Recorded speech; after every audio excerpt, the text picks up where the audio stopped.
मुरादाबाद के रहने वाले अमित गुप्ता ने कभी सोचा नहीं होगा कि उनके छोटे भाई शशांक को नोटबंदी की वजह से अपनी जान गंवानी पड़ेगी।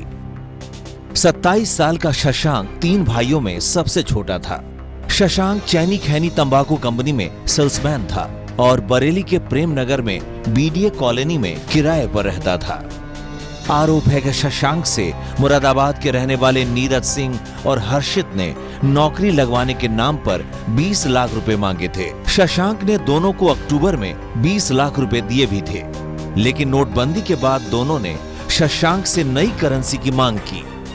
शशांक ने जब अपने पैसे वापस मांगे तो नीरज और हर्षित ने उसके साथ मारपीट की, जिसके बाद परेशान शशांक ने अपने घर में फांसी लगाकर आत्महत्या कर ली।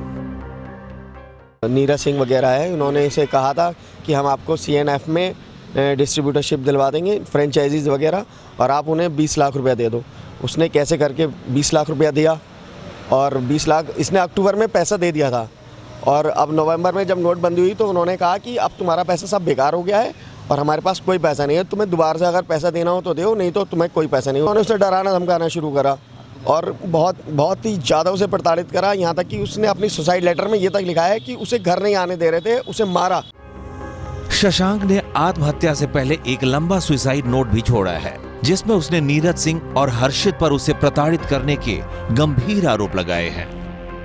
फिलहाल पुलिस ने दोनों आरोपियों के खिलाफ मामला दर्ज कर लिया है।